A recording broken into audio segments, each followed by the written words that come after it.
Baik, Assalamualaikum warahmatullahi wabarakatuh. Perkenalkan, nama saya Muhammad Faki, NIM S1S123 045. Jadi video ini dibuat sebagai tugas mata kuliah statistika, yang mana untuk menjelaskan hasil dari tugas sebelumnya, yaitu melakukan analisis regresi sederhana, yang mana disajikan dalam bentuk atau struktur jurnal semantik. Pertama itu judulnya dampak perkembangan indeks pembangunan manusia terhadap pertumbuhan PDB per kapita Indonesia atau produk domestik bruto yang pendekatan regresi linear dari 2013 sampai 2023. Masuk pada bagian abstrak, penelitian ini mengkaji hubungan antara indeks pembangunan manusia atau IPM dan produk domestik bruto atau PDB per kapita di Indonesia selama periode 2013 sampai 2023.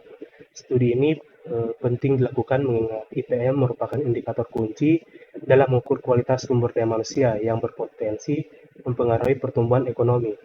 Penelitian menggunakan metode kuantitatif dengan analisis regresi linear sederhana untuk menguji pengaruh IPM terhadap PDB per kapita. Data time series selama 11 tahun dianalisis menggunakan pendekatan ekonometrika.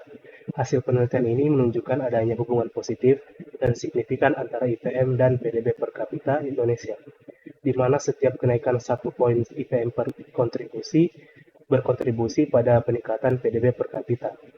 Pertemuan ini mengimplikasikan bahwa investasi dalam pengembangan sumber daya manusia melalui pendidikan, kesehatan, dan standar hidup layak memiliki dampak substansial terhadap pertumbuhan ekonomi Indonesia. Untuk kata kuncinya, indeks pembangunan manusia, PDB per kapita, regresi linear, pertumbuhan ekonomi Indonesia. Mulai abstrak, this study examines the relationship between the Human Development Index (HDI) and gross domestic product (GDP) per capita in Indonesia during the 2013 into 2023 period. This research is crucial considering HDI as a key indicator in measuring human resource quality that potentially influence economic growth. The study employs a quantitative method with simple linear regression analysis to test the impact of HDI on GDP per capita. Time series data spanning 11 years were analyzed using an economic approach. The result indicate a positive and significant relationship between HDI and Indonesia's GDP per capita, where each point increase in HDI contributes to an increase in GDP per capita. These findings imply the investment in human resource development through education, health, and decent living standard have a substantial impact on Indonesian economic growth. Keywords: Human Development Index, GDP per capita, linear regression, economic growth, Indonesia. Masuk pada pendahuluan, pertumbuhan ekonomi merupakan salah satu indikator utama keberhasilan pembangunan suatu negara. Dalam konteks Indonesia, pertumbuhan ekonomi yang diukur melalui produk domestik bruto (PDB) per kapita telah menunjukkan tren yang fluktuatif selama periode 2013 sampai 2023. Fluktuasi ini tidak terlepas dari berbagai faktor yang mempengaruhinya. Salah satunya adalah kualitas sumber daya manusia yang tercermin dalam Indeks Pembangunan Manusia atau IPM. Indeks Indonesia sebagai negara berkembang dan populasi terbesar keempat di dunia menghadapi tantangan besar dalam meningkatkan kesejahteraan masyarakatnya. Meskipun PDB per kapita Indonesia menunjukkan tren peningkatan dari tahun ke tahun, kesenjangan pembangunan manusia masih menjadi isu krusial yang perlu mendapat perhatian khusus.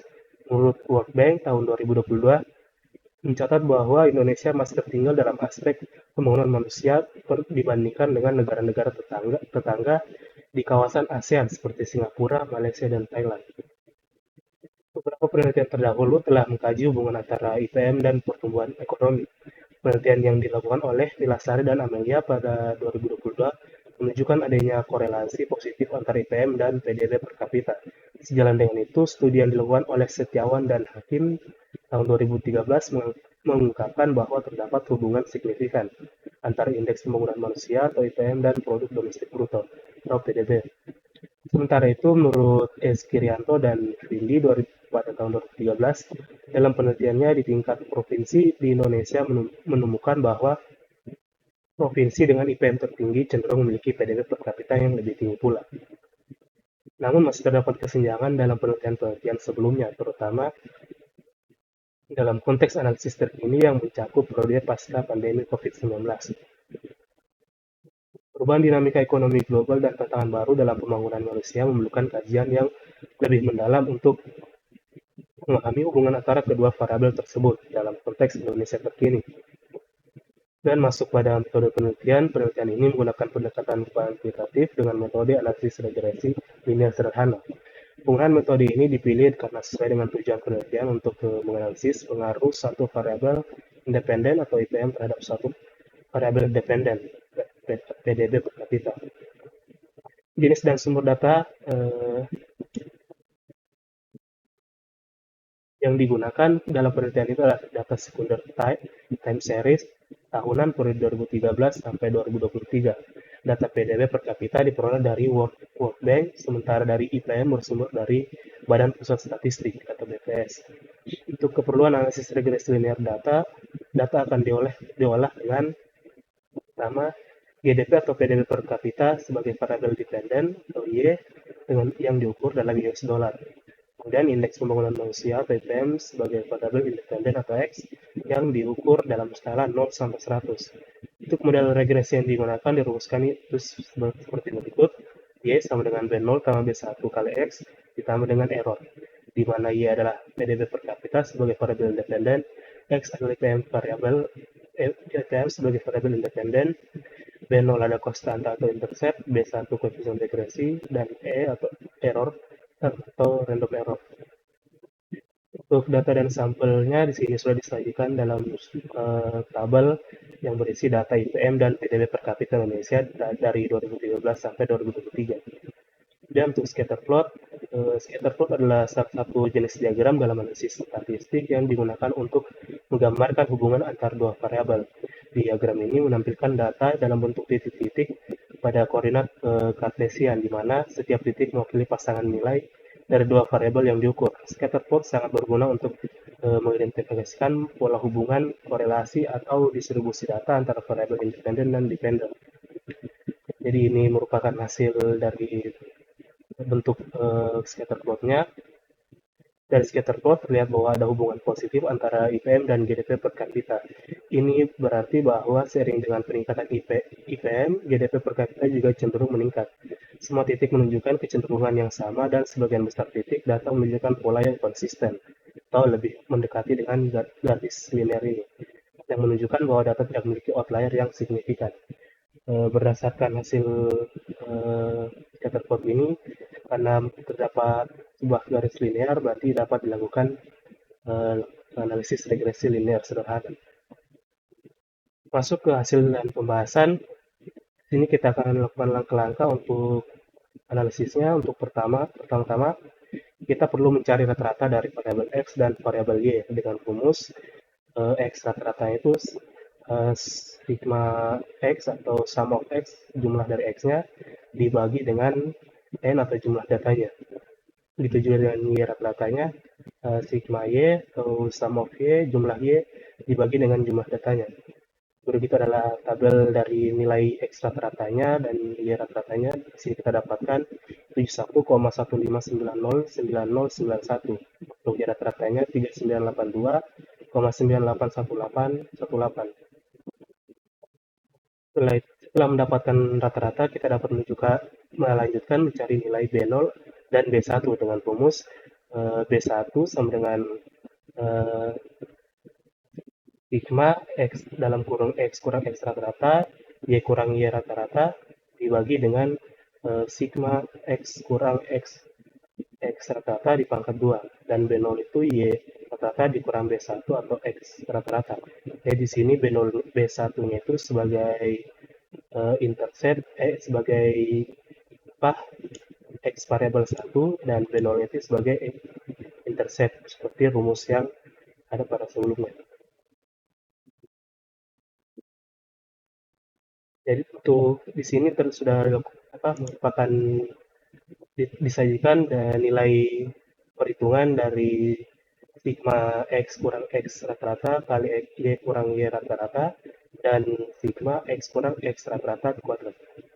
Sini kita dapat nilainya untuk yang ini 8060,075,818 untuk yang X kurang X kuadrat X 4X rata-rata kuadrat 30,7171549,092 sehingga diperoleh menggunakan perhitungan yang tadi di sini sudah didapatkan untuk B1-nya itu 26241077764. Sedangkan B0-nya negatif 14689,9305.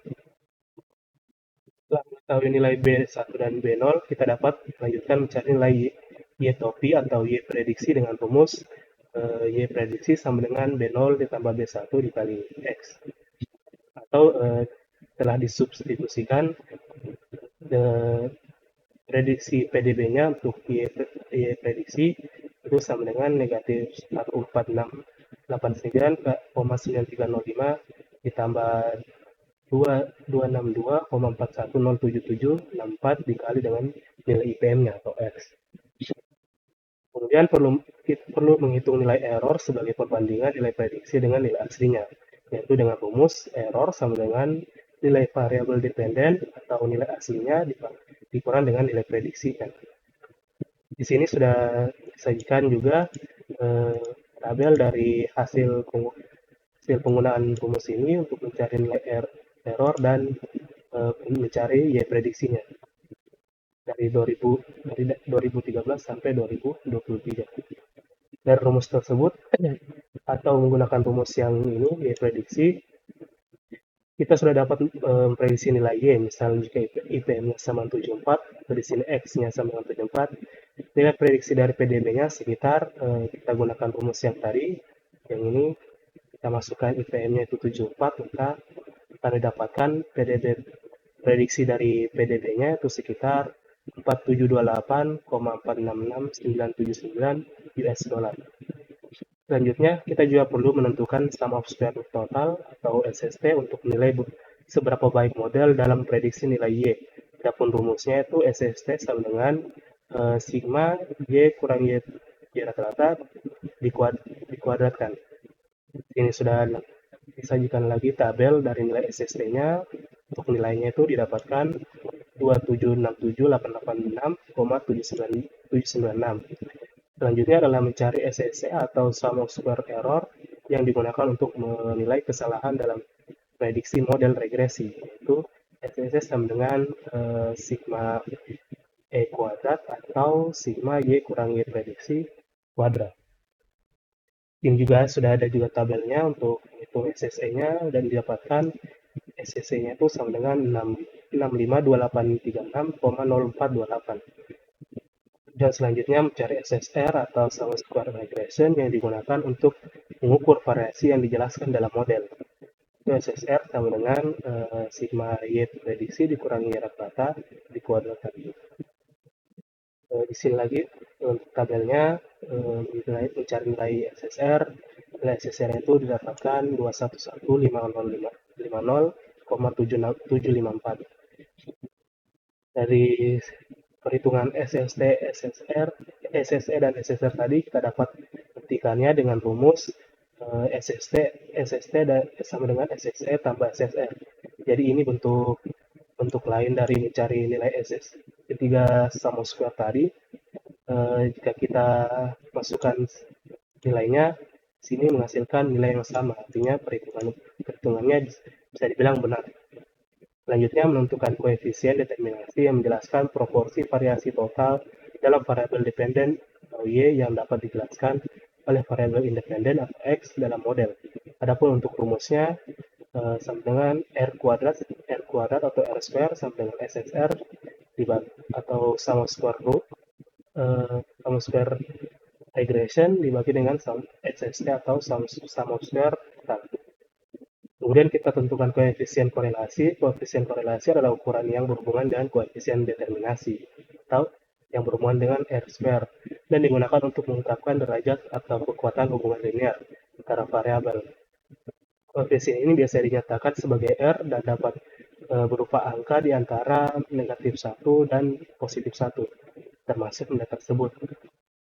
Menggunakan rumus tadi, eh, diperoleh R square-nya kita dapatkan 0,764139182. Untuk R-nya hasil dari akarnya 0,87415059. Adapun untuk ketentuan koefisien relasi, yang pertama perfect positive correlation, di mana R sama dengan +1 ketika dua variabel bergerak dalam arah yang sama dengan proporsi yang sama. Jika suatu variabel meningkat, variabel lainnya juga meningkat dengan jumlah yang sama. Sini tuh dia sama. Kemudian yang kedua positive correlation, R-nya itu berada di antara 0 dan 1 ketika dua variabel bergerak dalam arah yang sama, tetapi tidak terlalu tidak selalu dengan proporsi yang sama. Jika satu variabel meningkat, variabel lainnya cenderung meningkat juga, tetapi tidak selalu dengan jumlah yang sama. Dan yang ketiga, no correlation atau R-nya sama dengan 0 ketika tidak ada hubungan linear yang jelas antara dua variabel. Perubahan dalam satu variabel tidak mempengaruhi variabel lainnya. Dan yang terakhir, yang keempat, perfect negative correlation atau R sama dengan -1 ketika dua variabel yang bergerak dalam arah yang berlawanan dan proporsi yang sama. Jika satu variabel meningkat, variabel lainnya menurun dengan jumlah yang sama. Dari perhitungan sebelumnya, didapatkan bahwa R square-nya itu 0,7641391182 dan R-nya 0,8741500549. Karena nilai R-nya itu berada di antara 0 dan 1, maka antara variabel dependen Y atau PDB per kapita dan variabel independen X atau IPM saling berkorelasi positif atau positive correlation. Hal ini relevan dengan pernyataan Nilasari dan Amelia 2022 yang sebelumnya.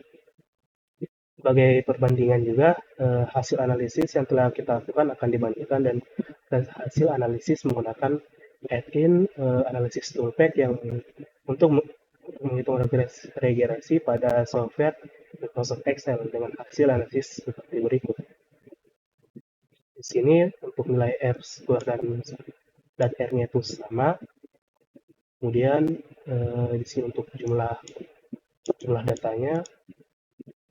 Terus di sini juga ada untuk yang regression ini, di sini nilai SSR atau sum square regression, di sini SSE atau sum square error, dan di sini SST atau sum square total. Dan nilainya itu sama. Ini juga ada nilai intercept atau B0 dan X variable 1 atau B1. Berdasarkan perbandingan antara perhitungan secara manual dan perhitungan menggunakan Microsoft Excel, terdapat kesamaan pada hasil analisisnya. Maka perhitungan secara manual yang telah dilakukan sudah benar. Kita masuk ke bagian kesimpulan. Berdasarkan hasil analisis regresi linear sederhana yang telah dilakukan terhadap pengaruh indeks pembangunan manusia terhadap PDB per kapita Indonesia periode 2013 sampai 2023 dapat ditarik beberapa kesimpulan. Yang pertama, terdapat pengaruh positif dan signifikan antara indeks pembangunan manusia terhadap PDB per kapita Indonesia. Hal ini mengindikasikan bahwa peningkatan kualitas sumber daya manusia memberikan dampak langsung terhadap peningkatan kesejahteraan ekonomi masyarakat. Hal ini juga membuktikan bahwa pernyataan dari Nilasari dan Amelia pada tahun 2022 dan Setiawan dan Hakim pada tahun 2013 sebelumnya itu terbukti benar. Dan yang kesimpulan kedua, nilai R square menunjukkan bahwa model regresi yang digunakan mampu menjelaskan sebesar 76,41% dari total variasi yang terjadi pada PDB per kapita berdasarkan perubahan IPM. Dengan kata lain, sebagian besar perubahan yang terjadi pada PDB per kapita dapat dijelaskan oleh model ini melalui hubungan dengan IPM, namun terdapat sekitar 23,59% variasi yang tidak bisa dijelaskan oleh model, yang kemungkinan disebabkan oleh faktor lain di luar IPM yang belum dimasukkan ke dalam analisis. Nilai ini menunjukkan bahwa model regresi memiliki tingkat kecocokan yang cukup baik dalam menganalisis hubungan antara IPM dan PDB per kapita. Analisis yang ketiga itu yang terakhir, elastisitas PDB per kapita terhadap perubahan IPM menunjukkan bahwa setiap kenaikan 1% pada IPM akan menghasilkan peningkatan PDB per kapita yang proporsional, membuktikan adanya hubungan yang elastis antara kedua variabel tersebut.